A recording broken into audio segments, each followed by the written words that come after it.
नमस्कार मित्रों, एक समय था जब हमारी हिंदी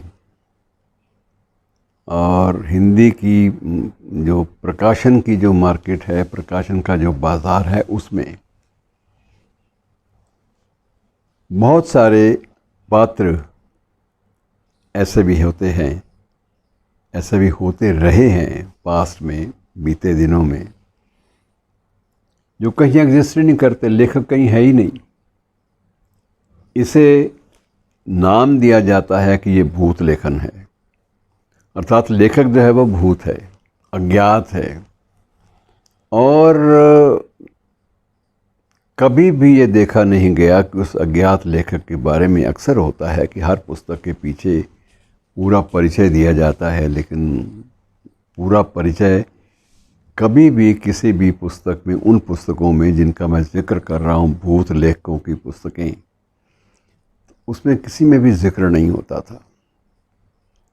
और ये समस्या जो है ये अलग अलग रूपों में हमारे सामने आई। मैं आपको पहले कुछ बरसों पुरानी एक बात बता देता हूँ कि एक व्यक्ति ने अखबार में एक विज्ञापन छपवाया, दूर दराज के अखबार में, जिसे कोई पढ़ता नहीं था, लोकप्रिय अखबार नहीं था, लेकिन जो कानून की शर्तें पूरी करता था। विज्ञापन छपवाया कि मैंने अपना नाम फ़लाँ फ़लाँ फ़लाँ से बदल कर गुलशन नंदा रख लिया है, और घोषणा पत्र छप गई। उस घोषणा पत्र के आधार पर ही उसने नाम परिवर्तन के लिए एक छोटी सी कोर्ट में, छोटी सी तहसील में आवेदन दे दिया।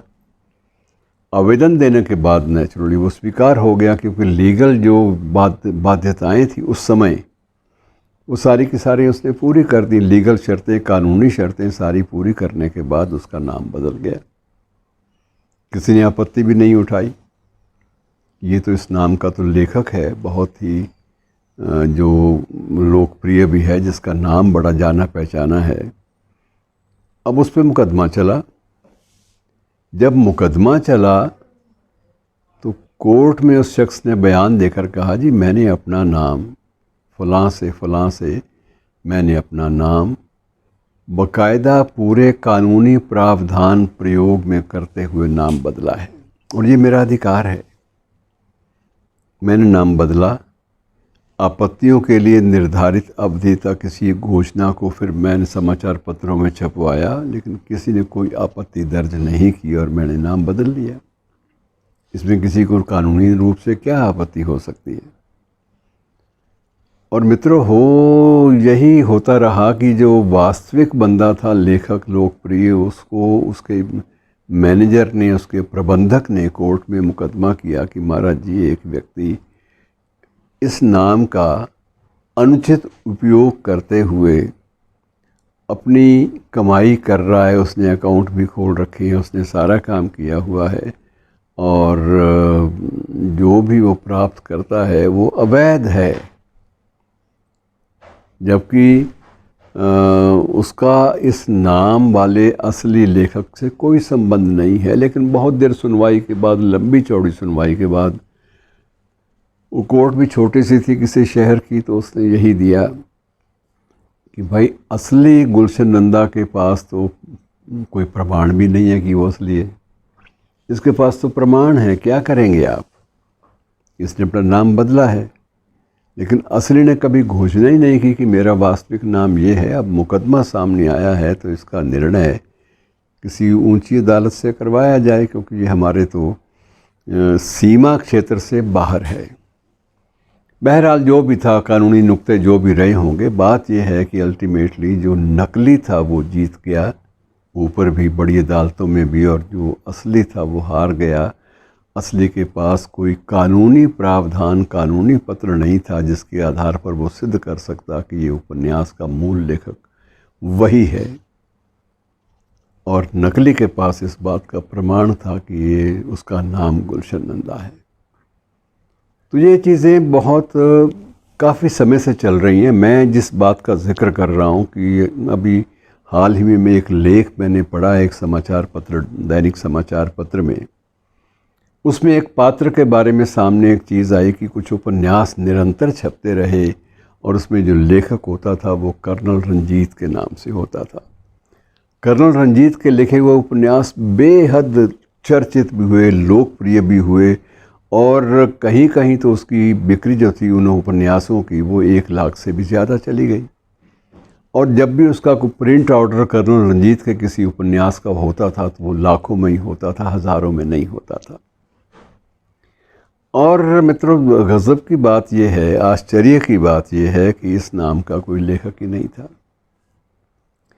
बाद में जब राज खुला तो पता चला कि जालंधर का एक पत्रकार अपनी ज़रूरत के लिए, मखमूर जालंधरी नाम के एक पत्रकार होते थे, अपनी ज़रूरत के लिए, क्योंकि शायरी से उनका गुजारा नहीं चलता था, अखबार की नौकरी में पैसे बहुत कम मिलते थे, तो उन्होंने ये धंधा अपना लिया कि उपन्यास लिखे। और उसका लेखक जो है वो एक भूत लेखक चुना, क्योंकि ख़ुद वो अदीब थे, ख़ुद वो एक साहित्यकार थे। तो साहित्यकार होने के नाते वो ऐसी चीज़ें नहीं लिख सकते थे, लेकिन अगर पैसे चार चाहिए तो उनको ऐसी चीज़ों की मजबूरी थी कि और कोई चारा नहीं है कि अश्लील लेखन से बचें, सांप्रदायिक लेखन से बचें, लेकिन बाकी कोई भी वो लेखन के विषयों में से कोई भी ऐसा चुन सकते हैं जो किसी की भावनाओं पर आघात ना करे, बस यही एक शर्त होती है।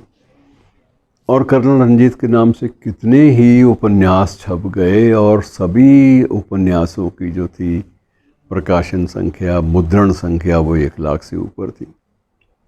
और एक बार तो एक उपन्यास ये कहा जाता है, क्योंकि मैं आपको पुष्टि नहीं कर सकता बहुत सारी चीज़ों की, लेकिन ये भी चर्चा में आया है कि एक उपन्यास तो 5 लाख से भी ऊपर बिक गया था। और यदि देखा जाए तो अपने ढंग का वो बेस्ट सेलर भी था। इतना तो कभी गोदान का कोई संस्करण, एक संस्करण नहीं बिका जितना कर्नल रंजीत के उपन्यास बिक जाते थे। तो ये एक प्रकार से बड़ी एक अजीब सी स्थिति है भूत लेखन वाली।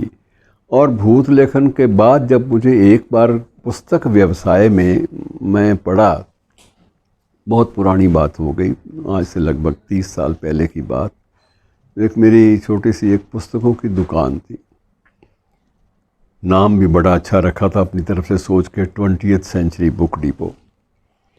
और उसके लिए पुस्तकें लेने के लिए मैं विशेष रूप से दिल्ली जाया करता। वहाँ चावड़ी बाज़ार और खारी बावली, ये 2 मार्केट होती थी छोटी किताबों की।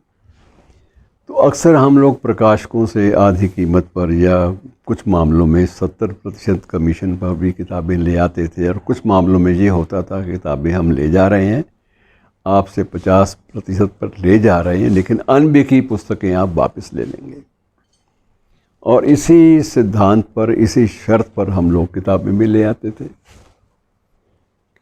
और इस तरह से बड़ा अजीब स्थिति हो गई थी जब मैंने देखा कि इसमें ज़्यादातर लोग ऐसे आते हैं कि जो किताबों की पांडुलिपियाँ उठाए फिरते हैं, और प्रकाशक उनसे कहता है रख दो यार, इधर देख लूँगा मैं आराम से।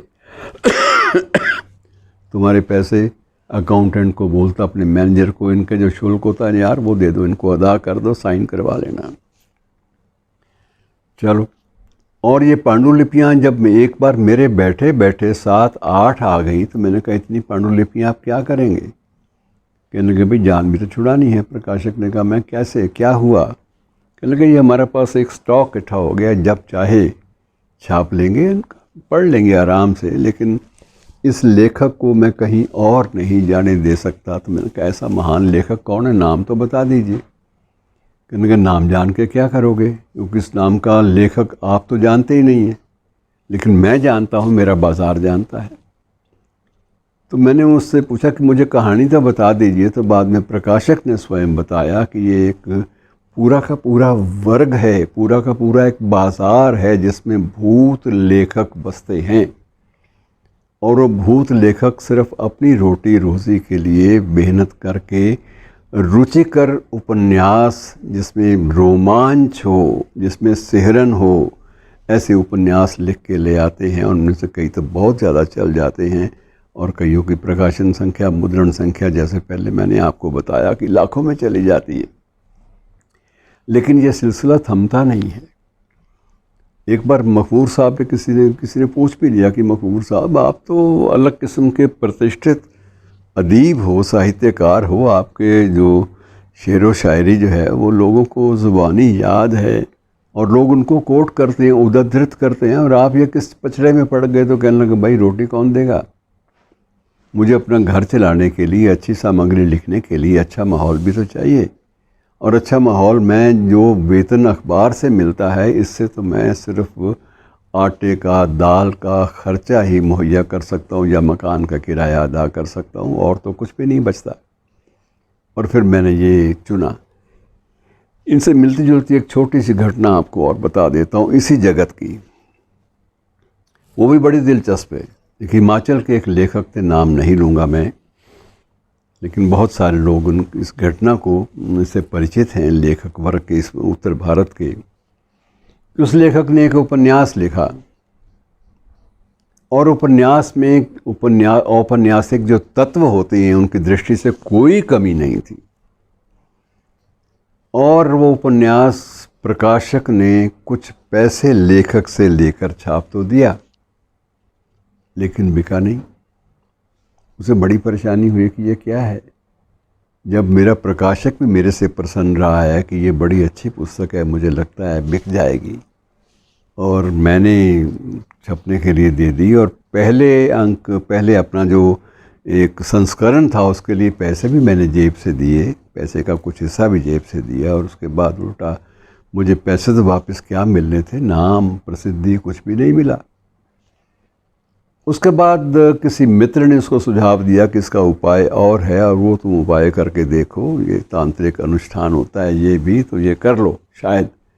और उस तांत्रिक अनुष्ठान के सुझाव पर उस लेखक ने क्या किया कि जो मूल लेखक था उस पर अपना नाम हटा दिया और एक अंग्रेज़ महिला लेखक का नाम दे दिया। ये वास्तविक घटना है, मैं इसलिए आपसे बांट रहा हूँ। वो लेखक भी है, हमारे उत्तर भारत में ही है, और जब वो किसी अंग्रेज़ महिला के नाम से वो उपन्यास छपा तो नाम भी बड़ा खूबसूरत था।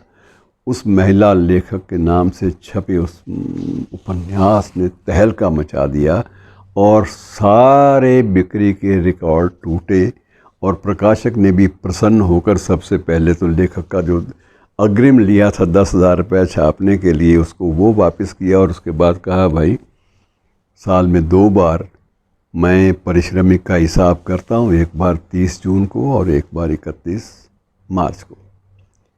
तो तुम्हें 1 अप्रैल को भी एक चेक मिला करेगा, और तुम्हें 1 जुलाई को भी तुम्हें एक चेक मिला करेगा, और उसके बाद मैं स्टेटमेंट तुम्हें बाकायदा टाइप करा के दिया करूँगा, कितने उपन्यास तुम्हारे बिके, इतना तुम्हारा पारिश्रमिक, और ये पारिश्रमिक की पेमेंट भी मैं बाई चेक किया करूँगा। इतना प्रसन्न हुआ।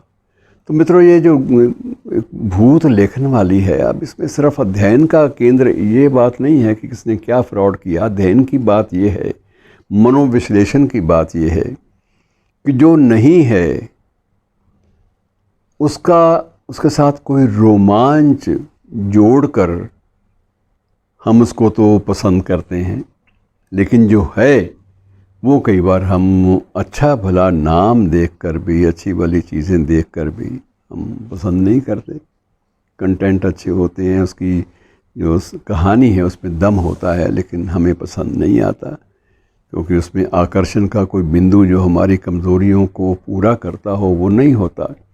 अब स्थिति ये आ गई है कि अब बहुत सारे उपन्यास, उस श्रेणी के उपन्यास जो हैं, वो उपन्यासकार का फ़ोटो अपने पीछे, अपनी किताबों के पीछे लोग छापने लगे हैं कि ये असली ये है। तो ये असली और नकली, ये भूत लेखक और मूल लेखक, ये दुनिया एक अलग किस्म की दुनिया है। कभी कभी इसमें भी झांक कर देख लिया करें। धन्यवाद।